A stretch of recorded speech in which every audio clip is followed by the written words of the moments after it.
मैंने एक दिन प्लान बनाया, और प्लान क्या बनाया पता है?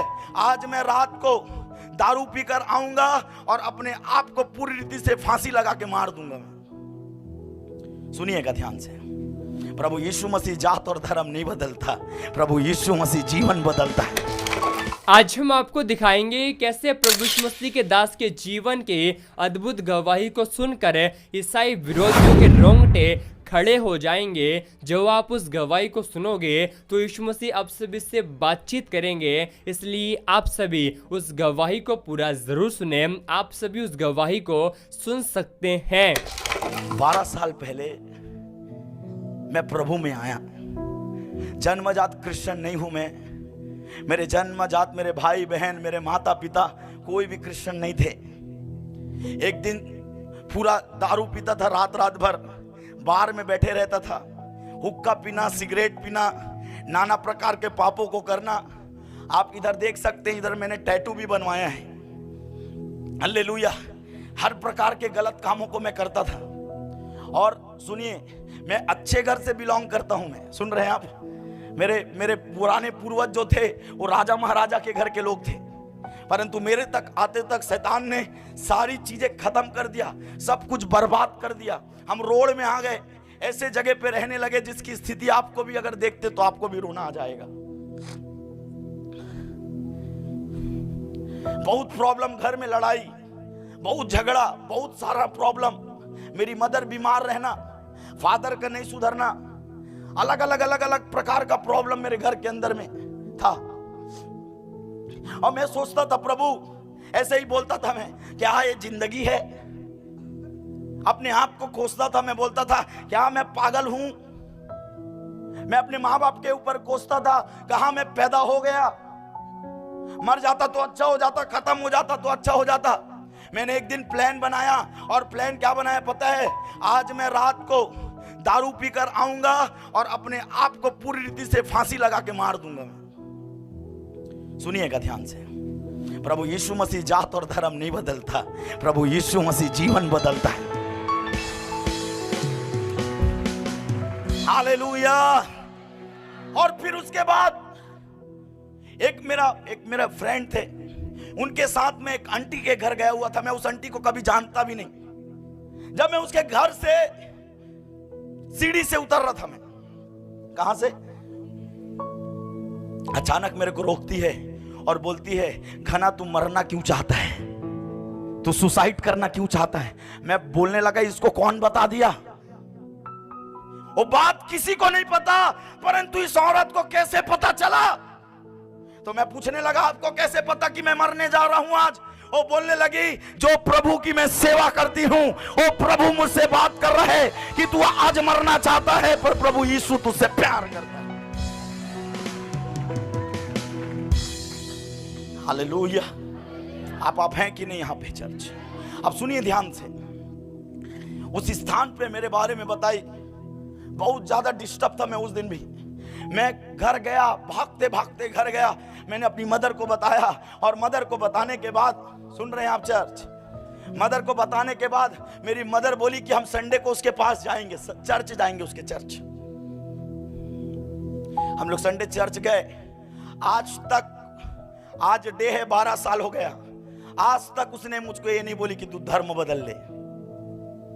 लोग प्रोपोगेंडा फैला के रखे हुए हैं, आज तक नहीं बोली कि धर्म बदल अपना।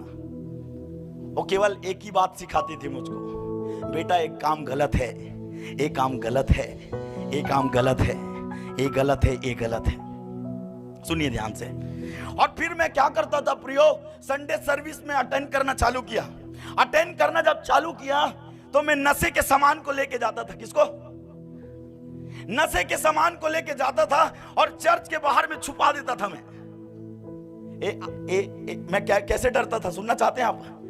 अगर मेरा सुसाइडल वाला केस बता सकती है, सुन रहे हैं आप, तो मैं नशे का सामान लेके जाऊंगा तो मेरे सबके सामने खड़ा करके बदनाम कर देगी, बोलता।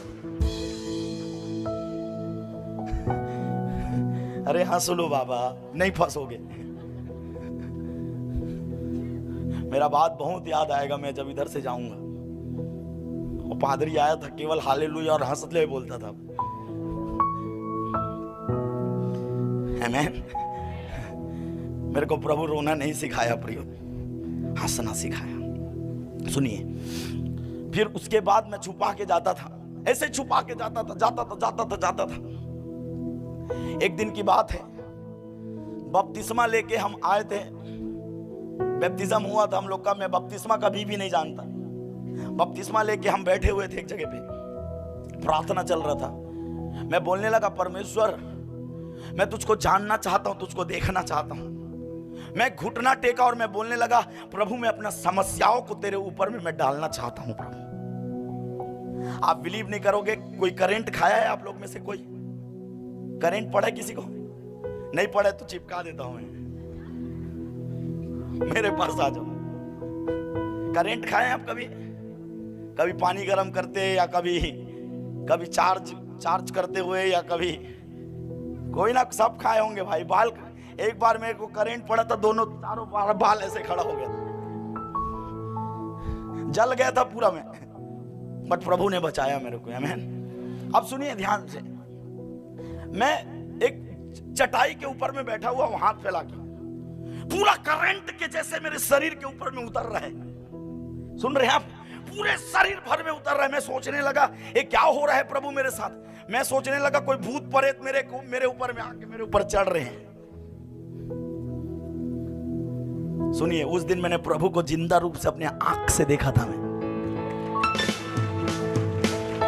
उसने कहा, घना मैं तेरे आंसुओं को पोंछ रहा हूं, मैं तुझे इस्तेमाल करने जा रहा हूं ऐसे जातियों के लिए जो जाति ढीठ है, उनके बीच में मैं तुझे इस्तेमाल करूंगा। आप सभी इस वीडियो को अभी छोड़ के ना जाए, आप सभी इस वीडियो को पूरा जरूर देखें। जैसा कि आपने वीडियो में देखा कि कैसे प्रभु यीशु मसीह के दास ने अपने जीवन की अद्भुत गवाही को बता दिया। प्रभु यीशु मसीह का वचन इस बात को कहता है, यीशु मसीह कंगाल को धूले से उठाकर खड़ा करता है। मैं आपको बताना चाहता हूँ, यीशु मसीह ने संसार के, जगत के मूर्खों को, तुच्छों को, जो कुछ भी नहीं है, उनको चुन लिया है, ताकि जो है और अपने आप में बड़ा घमंड करते हैं उन्हें लज्जित कर सके। मैं आपको बताना चाहता हूँ, आज बहुत सारे लोग हैं जो कि यीशु मसीह पर विश्वास नहीं रखते और वो बीमारियों में हैं, गरीबी में हैं। अगर आप भी ऐसे हैं तो आज ही आप यीशु मसीह पर विश्वास करें, क्योंकि संसार में दूसरा और कोई नाम नहीं जिसके द्वारा हम उद्धार को या साल्वेशन को प्राप्त कर सकते हैं। एकमात्र सच्चा जीवित नाम हमारे यीशु मसीह का है, जिसके द्वारा हम उद्धार को प्राप्त कर सकते हैं। मैं आपको बताना चाहता हूँ, प्रभु यीशु मसीह का वचन इस बात को कहता है, यीशु मसीह संसार में धर्मियों को बचाने के लिए नहीं, बल्कि पापियों का उद्धार करने के लिए आया है। जितने भी बड़े बड़े लोग इस संसार में आए हैं, उन सभी ने कहा है कि पापियों का नाश करो, लेकिन यीशु मसीह है जो कि संसार में पापियों का उद्धार करने के लिए आया है। ये गवाही आपको कैसी लगी, आप हमें कमेंट बॉक्स में ज़रूर बता दें। हम आपको बताना चाहते हैं, मैं भी एक समय यीशु मसीह का विरोधी था, लेकिन जब परमेश्वर की दया मेरे जीवन के ऊपर आई, मैं आज परमेश्वर का प्रचारक बन चुका हूँ। उसी प्रकार आप मसीही विरोधियों के लिए और भारत देश के लिए प्रार्थना करें, क्योंकि आपकी प्रार्थना एक देश को, एक व्यक्ति को हिलाने की सामर्थ्य रखती है। क्योंकि परमेश्वर का वचन इस बात को कहता है, जो कुछ तुम प्रार्थना में विश्वास से मांगोगे वह सभी तुमको मिल जाएगा। आप सभी इस वीडियो को एक लाइक कर दे, विश्वास से कमेंट में आमीन लिखे। परमेश्वर आपको आशीष दे।